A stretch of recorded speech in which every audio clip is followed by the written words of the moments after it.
وسیم نے فوراً کان پکڑے اور مکان فروخت کرنے کا اشتہار دے دیا۔ افضل نے یہ اشتہار پڑھا تو اس نے فوری رابطہ کیا۔ شام کو مکان دیکھا، مکان بے حد شاندار تھا، اسے بہت پسند آیا۔ وسیم نے اس سے کوئی بات نہ چھپائی۔ اس مکان بنانے کے سلسلے میں اس پر جو گزری تھی وہ اس نے سنا ڈالی۔ مکان کے بارے میں پوری تفصیل سن کر افضل ذرا ہچکچایا۔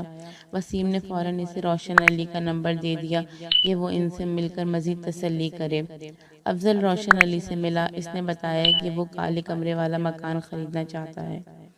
گھر میں صرف دو ہی بندے ہیں، ایک وہ اور اس کی خالہ، دونوں ہی شادی کا ارادہ نہیں رکھتے۔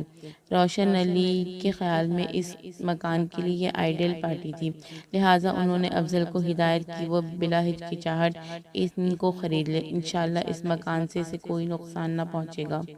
اور یوں افضل نے وسیم سے اس مکان کو خرید لیا۔ اس مکان میں رہتے ہوئے اب ایک عرصہ ہو گیا تھا، ابھی تک کوئی بات سامنے نہ آئی تھی، البتہ روشن علی کی ہدایت پر پورا عمل کیا گیا۔ اس کالے کمرے کے سلسلے میں اب نے کسی تجسس کا اظہار نہیں کیا گیا، نہ کبھی کسی آنے جانے والے کو اس کے بارے میں بتایا۔ ویسے یہ کمرہ بالکل آخر میں تھا، مکان کے پچھلے حصے میں۔ جانے کے لیے اس کے سامنے سے گزرنا پڑتا تھا۔ باہر آدمی ادھر شاذ و نادر ہی جاتا تھا، اور گھر کے لوگوں کو پچھلے حصے میں جانا ہوتا تو وہ بیڈ روم والے دروازے کو استعمال کرتے تھے۔ خالہ فرزانہ کے بیڈ روم کا ایک دروازہ باہر کی طرف کھلتا تھا۔ دردانہ کو بھی اس کمرے کی حقیقت کا پتہ نہ تھا، اسے بھی بس اتنا ہی پتہ تھا کہ وہ اس میں کاٹ کباڑ پڑا ہے۔ خالہ فرزانہ سے افضل نے کوئی بات نہیں چھپائی تھی۔ تانیہ کو اس گھر میں آئے 1 سال کا عرصہ ہوا تھا۔ خالہ فرزانہ نے اسے اس کمرے کے بارے میں بتا رکھا تھا۔ تانیہ کے مزاج میں تجسس نہ تھا، لہٰذا اس نے اس کمرے کو بحیثیت اسٹور قبول کر لیا تھا۔ لیکن آج جب تانیہ نے خالہ فرزانہ کو دادا اعظم کے دیے اس لفافے سے نکلنے والے کاغذ کو دکھایا اور اس کاغذ پر بنی تصویر پر خالہ کی نظر پڑی تو چند لمحوں کے لیے وہ کانپ کر رہ گئیں۔ پھر مجبوراً خالہ فرزانہ کو اس مکان اور کالے کمرے کی رویداد کو تانیہ کے گوش گزار کرنا پڑا۔ اوہ مائی گاڈ! تانیہ اس مکان اور کالے کمرے کی کہانی سن کر دہل اٹھی۔ یہ سب کیا ہو رہا ہے؟ خالہ، کچھ سمجھ میں نہیں آ رہا بھئی، تمہارا خواب دیکھنا، پھر تمہارا دادا اعظم کا تمہیں لفافہ دینا، لفافے میں کالے کمرے کے دروازے کی تصویر نکلنا اور کسی شخص کا پنجرے میں بند الو دے جانا۔ تانیہ، اللہ رحم کرے، جانے کیا ہونے والا ہے، خالہ فرزانہ نے بڑی فکر مندی سے کہا۔ اسی وقت دردانہ کمرے میں داخل ہوئی۔ وہ بے حد گھبرائی ہوئی تھی، اس کے منہ سے صرف اتنا ہی نکل سکا، بی بی وہ الو؟ ہاں، کیا ہوا الو کو؟ تانیہ نے گھبرا کر پوچھا۔ وہ دردانہ کی حالت دیکھ کر سہم گئی تھی۔ بی بی وہ مر گیا، اسے کسی نے مار دیا، وہاں خون ہی خون تھا، دردانہ نے اٹک اٹک کر بتایا۔ یہ کیسے ہو سکتا ہے دردانہ، یہ تم کیا کہہ رہی ہو؟ تانیہ کا دل کانپ رہا تھا۔ جو میں نے دیکھا ہے وہی کہہ رہی ہوں، آپ خود چل کر دیکھ لیں۔ دردانہ کی حالت بھی عجیب ہو رہی تھی۔ کہاں ہے اس کا پنجرہ؟ تانیہ نے اٹھتے ہوئے کہا۔ اس کی ٹانگوں میں لرزش تھی۔ وہیں جہاں آپ نے چھوڑا تھا، سیڑھیوں کے نیچے، دردانہ نے بتایا۔ تم نے اس پنجرے کو اٹھا کر باہر نہیں رکھا تھا کیا؟ تانیہ نے سوال کیا۔ نہیں بی بی، میری ہمت ہی نہیں ہوئی، میں فوراً کچن میں چلی گئی۔ آپ کو چائے دینے کے بعد کچن میں کام کرتی رہی۔ کام کرتے کرتے خیال آیا کہ ذرا نیچے چل کر دیکھوں کہ وہ الو کس حالت میں ہے۔ جب آ کر دیکھا تو وہاں خون پھیلا ہوا تھا اور وہ پنجرے میں مرا پڑا تھا۔ یہ منظر دیکھ کر میرے ہوش اڑ گئے، فوراً آپ کو بتانے آئی۔ دردانہ نے جلدی جلدی تمام رویداد بیان کی۔ چلو میں دیکھتی ہوں، تانیہ نے دروازے کی طرف بڑھتے ہوئے کہا۔ میں بھی چلتی ہوں، خالہ فرزانہ نے بھی اپنے گھٹنے پکڑ کر اٹھتے ہوئے کہا۔ جب تانیہ سیڑھیوں کے نزدیک پہنچی تو چند لمحوں کے لیے سہم اٹھی۔ دردانہ نے صحیح کہا تھا، پنجرے کے چاروں طرف خون ہی خون تھا۔ اتنا خون ایک کتنے سے پرندے میں بکرے جتنا خون کہاں سے آ گیا بھلا؟ اس الو کا ایک پر کھلا ہوا تھا، گردن عجیب طرح سے موڑی ہوئی تھی اور پیٹ میں شگاف تھا، یوں جیسے کسی نے تیز دھار آلے سے اس کا پیٹ چاک کر دیا ہو۔ اس کا پنجرہ بالکل درست حالت میں تھا، دروازہ بند تھا۔ یہ بھی شبہ نہیں کیا جا سکتا تھا کہ پنجرے کا دروازہ کھل جانے کی وجہ سے کسی بلی وغیرہ نے اسے بھنبوڑ ڈالا ہو۔ گھر میں موجود تینوں خواتین بڑی خاموشی سے ابھی اس پرہیبت منظر کا نظارہ کر رہی تھیں کہ اچانک تانیہ کی نظر قدموں کے نشانوں پر پڑی جو الو کے خون سے نکل کر برآمدے کی جانب چلے گئے تھے۔ یہ ننگے پیروں کے نشان تھے کیونکہ پیروں کی پانچوں انگلیاں اور ایڑی کا نشان بہت واضح تھا۔ ہاں، یہ پیروں کے نشان کس کے ہیں؟ تانیہ نے خالہ فرزانہ کی طرف سہمی نگاہوں سے دیکھا۔ دردانہ، کیا تو گھسی تھی اس خون میں؟ خالہ فرزانہ نے پوچھا۔ بڑی بی بی کیا بات کر رہی ہیں؟ میں جاؤں گی خون میں؟ میرا تو دیکھ کر ہی دم باہر آ رہا ہے۔ خالہ، قدموں کے یہ نشان تو برآمدے کی جانب مڑ گئے ہیں، آئیے آگے چل کر دیکھتے ہیں، تانیہ نے کہا۔ یہ افضل نہیں آیا ابھی تک؟ خالہ فرزانہ نے دردانہ کی طرف دیکھا۔ نہیں بڑی بی بی، دردانہ نے جواب دیا۔ یہ اس طرف کون جا سکتا ہے؟ تانیہ، مجھے تو ڈر لگ رہا ہے، خالہ فرزانہ مضطرب ہو کر بولی۔ ڈر تو مجھے بھی لگ رہا ہے خالہ، تانیہ نے خالہ کے قریب ہوتے ہوئے کہا۔ بی بی، جان تو میری بھی نکل رہی ہے، دردانہ بولے بنا نہ رہ سکی اور تانیہ کے نزدیک ہو کر بولی۔ جس نے الو کو مارا ہے وہ ضرور گھر کے پچھواڑے چھپا بیٹھا ہے۔ یہ کیا ضروری ہو سکتا ہے وہ مار کر جا چکا ہو؟ لیکن یہ کون ہو سکتا ہے؟ سوال اٹھا۔ کہیں بی بی وہ کالے کپڑوں والا عجیب سا آدمی تو واپس نہیں آیا؟ دردانہ دودھ کی کوڑی لائی۔ وہ کون؟ تانیہ کو وہ شخص یاد نہ آیا۔ بی بی، وہ جو یہ پنجرہ دے کر گیا تھا، دردانہ نے وضاحت کی۔ اسے اس الو کو مارنا ہوتا تو دے کر جانے کی کیا ضرورت تھی؟ سوال ہوا۔ اس بندے کی بھی سمجھ نہیں آئی اور کہ آخر وہ کون تھا؟ اس بندے کی بھی سمجھ نہیں آئی آخر وہ کون تھا؟ یہ پنجرہ کس خوشی میں دے گیا اور میرے نام سے کس طرح واقف تھا، جبکہ میں ایسے عجیب و غریب حلیے کے آدمی کو سرے سے نہیں جانتی؟ آؤ ہمت کر کے ذرا آگے چلیں، خالہ فرزانہ نے کہا۔ بی بی، میں تو ادھر جاؤں گی نہیں، پتہ نہیں ادھر کون بیٹھا ہو۔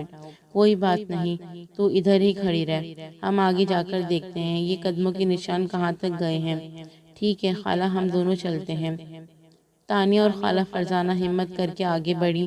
جب یہ ذرا دور ہوئی تو دردانہ کو خوف کے مارے پنجرے کے پاس تنہا کھڑا رہنا مشکل ہو گیا۔ وہ بھی ان دونوں کے پیچھے پیچھے چل نکلی۔ گھر کی ساری بتیاں روشن تھیں، اس روشنی میں خون میں سنے قدموں کے نشان واضح نظر آ رہے تھے۔ راہداری گھومتے ہی یہ نشان دور جاتے دکھائی دے رہا تھا۔ جوں جوں یہ آگے بڑھ رہی تھیں، قدموں کے نشان مدھم ہوتے جا رہے تھے۔ یہ نشان مکان کے پچھواڑے کی طرف گئے تھے، نہ ہی دائیں جانب سیڑھیوں سے نیچے اترے تھے کہ قیاس کر لیا جاتا کہ آنے والا پھلانگ کر خالی پلاٹ کے احاطے میں چلا گیا، بلکہ یہ نشان آگے جا کر آخری کمرے کے دروازے پر رک گئے تھے۔ یہ آخری کمرہ وہی مقفل کمرہ تھا جس کے دروازے کے ہینڈل پر کالا تعویذ لٹکا ہوا تھا۔ قدموں کے نشان دروازے پر رک گئے تھے۔ یوں محسوس ہوتا تھا کہ وہ شخص کمرے کے اندر چلا گیا ہے اور اس نے اندر جا کر دروازہ بند کر لیا ہے، لیکن اس کالے کمرے کا دروازہ بند تھا اور اس کے ہینڈل پر تعویذ یوں کا توں لٹکا ہوا تھا۔ قدموں کے نشان یہاں ختم ہوتے دیکھ کر تینوں خواتین کے دل تیزی سے دھڑکنے لگے۔ وہ تینوں غیر ارادی طور پر ایک دوسرے کے قریب آ گئیں۔ خالہ، یہ کیا؟ تانیہ نے خالہ کی طرف ڈری ڈری نگاہوں سے دیکھا۔ الہی خیر! خالہ فرزانہ اندر سے لرز اٹھی۔ آجا میری بچی، آجا۔ بی بی، یہ تو اسٹور میں گھس گیا ہے، دردانہ نے اپنی رائے پیش کی۔ اسے اس بند کمرے کی داستان معلوم نہ تھی، ورنہ وہ اس گھر کی ملازمت چھوڑ کر کب کی جا چکی ہوتی۔ خالہ فرزانہ نے تانیہ کا ہاتھ پکڑا اور اپنی تکلیف کے باوجود جس قدر تیز چل سکتی تھی چلی۔ انہوں نے اپنے کمرے میں آ کر ہی دم لیا۔ اتنی ہی دیر میں وہ بری طرح ہانپنے لگیں۔ اشارے سے انہوں نے پانی مانگا۔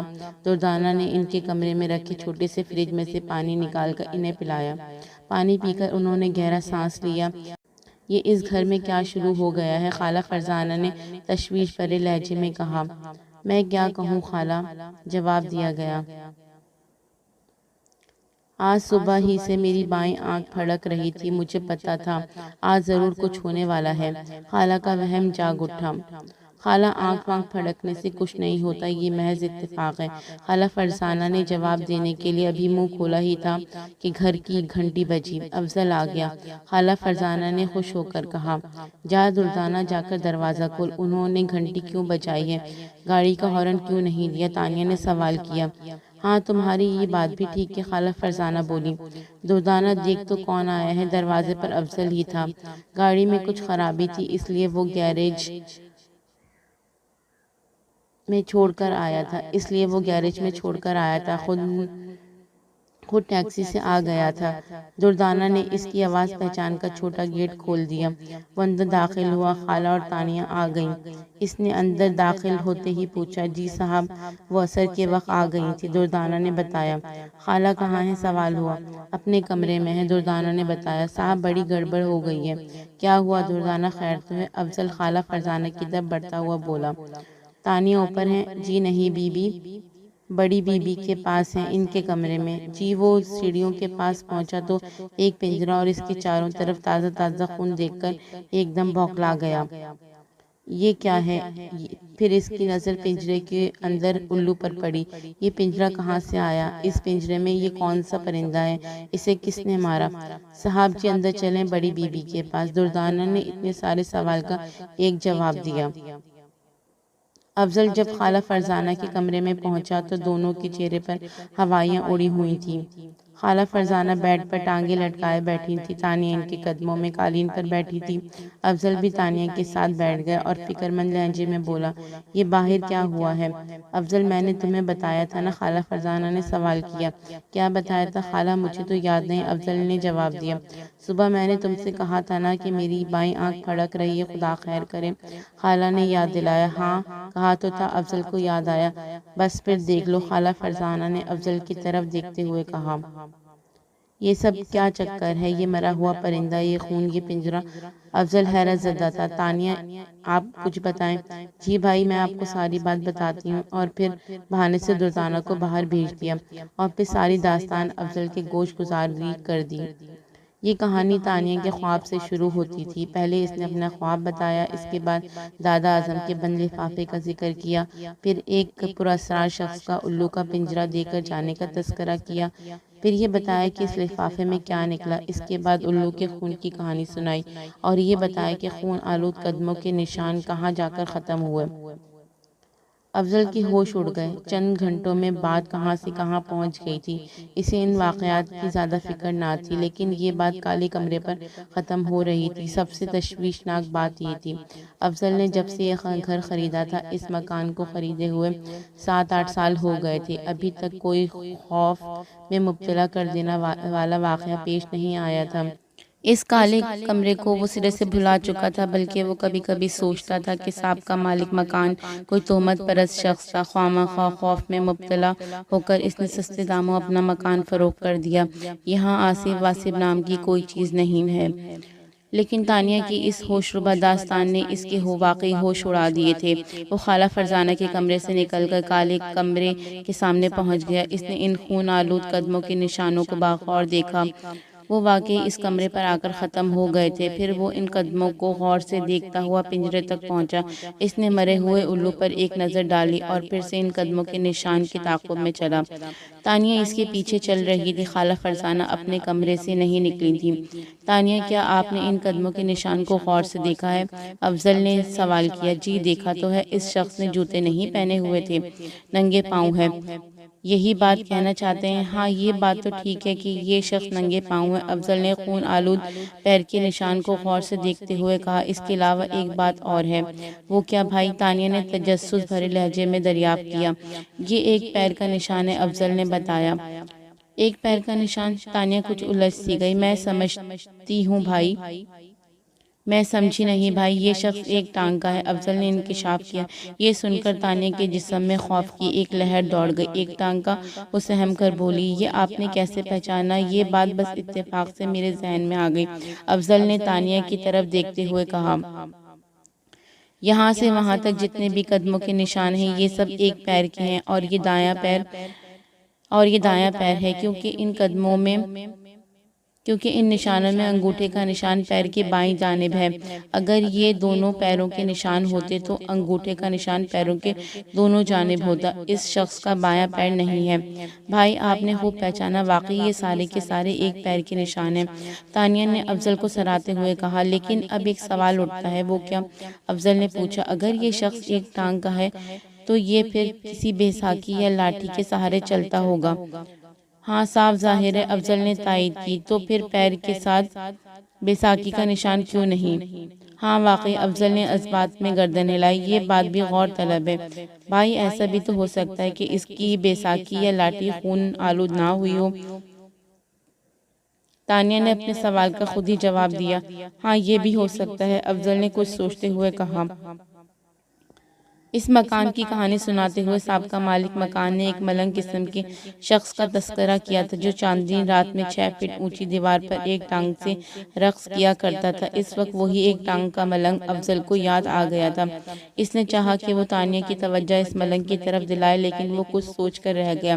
اب یہ معاملہ خاصا سنگین صورتحال اختیار کر گیا تھا، لیکن صورتحال کی سنگینی کو وہ تانیہ کے سامنے گہری کرنا نہیں چاہتا تھا، اس لیے اس نے دردانہ کو آواز دے کر حکم دیا، دردانہ سارے کام چھوڑ کر یہ خون صاف کر دو۔ صاحب جی، اگر آپ اس پنجرے سے اس الو کو نکال کر باہر پھینک دیں تو میں یہ پنجرہ بھی دھو دوں۔ وہ بولی، ٹھیک ہے۔ افضل سمجھ گیا کہ وہ دردانہ اس مرے ہوئے الو سے ڈر رہی ہے۔ وہ فوراً آگے بڑھا، اس نے پنجرے کو پیر سے ذرا آگے کھسکایا۔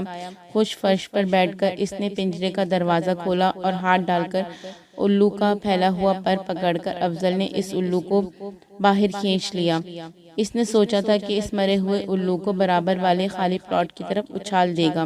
ابھی وہ الو کا پر پکڑ کر کھڑا ہی ہوا تھا کہ ایک دم زبردست پھڑپڑاہٹ کی آواز آئی۔ الو کا بازو افضل کے ہاتھوں سے نکل گیا اور اس منظر نے سب کو دم بخود کر دیا۔